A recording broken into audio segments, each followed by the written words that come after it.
Police named two persons of interest in relation to deadly shooting in Commodore St. Catherine. The St. Catherine police have listed two persons of interest in relation to the morning shooting in Commodore Linstead, which left a woman dead and a 6-year-old boy wounded.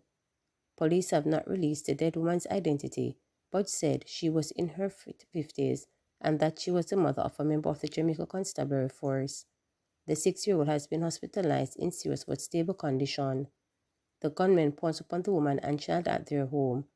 Head of the St. Catherine North Police, Acting Superintendent Hopton Nicholson, said the incident happened at about 8:30 a.m. when lawmen were conducting operation at another location. The persons being sought here are Glendon Amos, otherwise called Bull, who is a wanted man, and another individual known only by his alias 6. Acting SSP Nicholson said these two are also listed as persons of interest in relation to other crimes committed in the division. Acting SSP Nicholson said there has been an upsurge in criminal activities in Commodore recently. He noted that no motive has been established for the killing and investigations continue. Bull is wanted and he's also a person of interest in this incident, and we will be going after him. We have been pursuing him across the length and breadth of St. Catherine North and other parishes, and we will continue and we will not stop until he is arrested, asking citizens not to harbor him, because if they are caught with him, they will be charged for harboring a fugitive. He's a wanted man. Another man known as 6, who is an affiliate of Glendon Amos. Those two persons are persons of interest in regards to crimes in the Commodore and the Linstead area.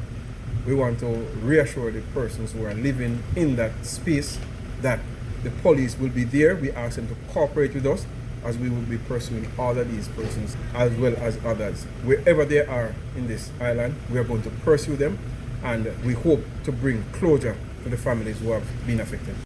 Not at this time, but we'll have discussions and you'll be updated accordingly. Well, the entire Commodore district has been one of the areas of concern. Persons having disputes and the way they treat with it, and also gang conflict as well, where persons are not caught, they try to hurt members who are probably relatives, or if they're trying to send a message to somebody else. But we want to send a message to them, and that we are going after them, and they will never win. The citizens, the law-abiding citizens of this country are the ones who are going to win. Injured employees receiving highest level of care, says BK Jamaica operator.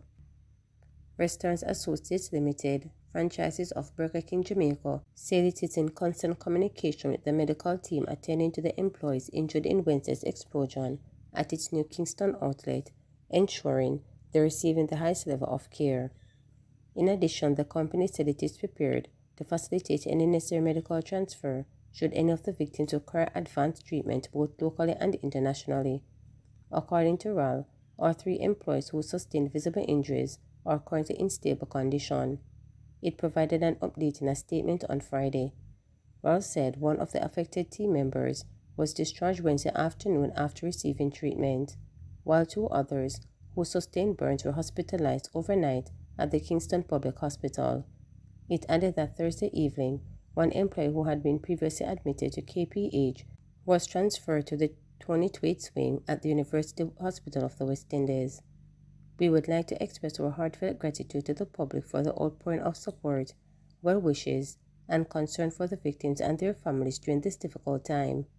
Your compassion and encouragement mean a lot to us, the entire RAL and Burger King Jamaica family, the operator said in the statement.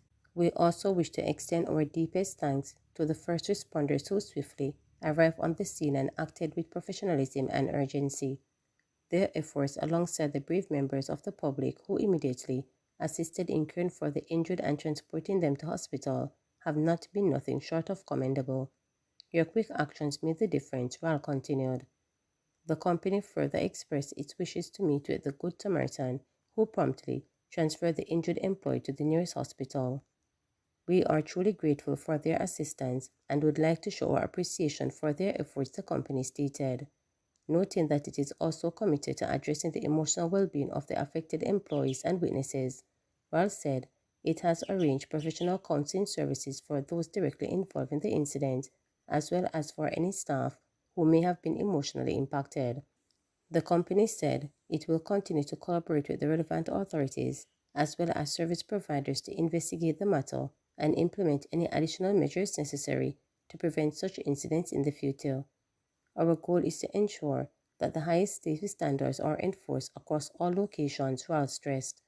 On Wednesday, 6 members of the Burger King New Kingston outlet were injured in an explosion which was reportedly triggered by a gas leak.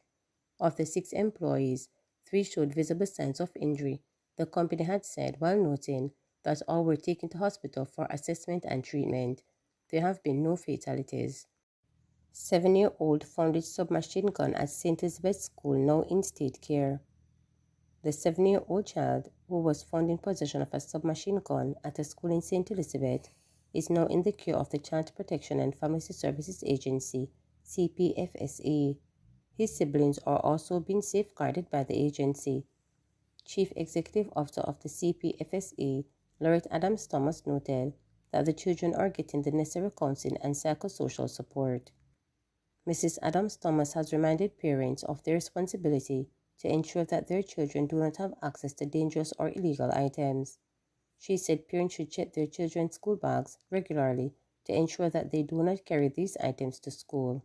Any child who has open access to a firearm or moreover is found with one in their possession, that child has had their well-being jeopardized and is therefore considered to be in need of protection. As soon as this incident was brought to our attention, we launched our first responders team to the location to ensure that the well-being of the child as well as the other children in the home were safeguarded. The child and his siblings have since been taken into the care of the CPFSA and they will receive the necessary counseling and psychosocial support they need.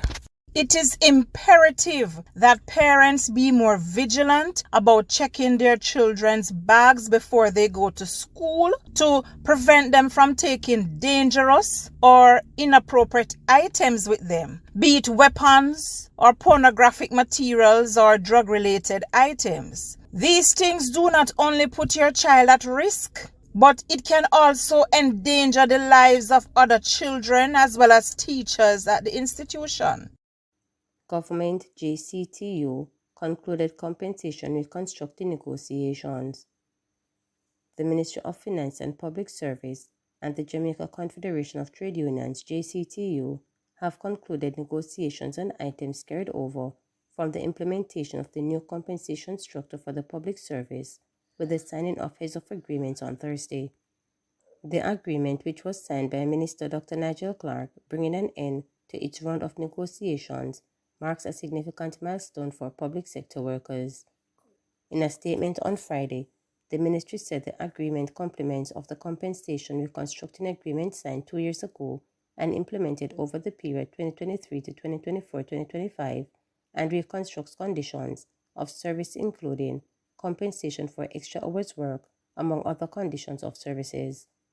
Dr. Clark thanked JCTU President St. Patrice Ennis, the Vice President, and board members for their determined leadership as well as their collaborative, solution-oriented approach.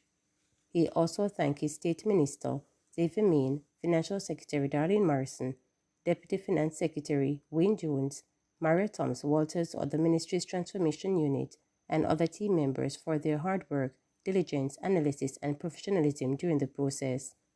Though these negotiations have required many rounds of discussions, which have taken many months and have been challenging and difficult at times, they have always been conducted professionally and respectfully.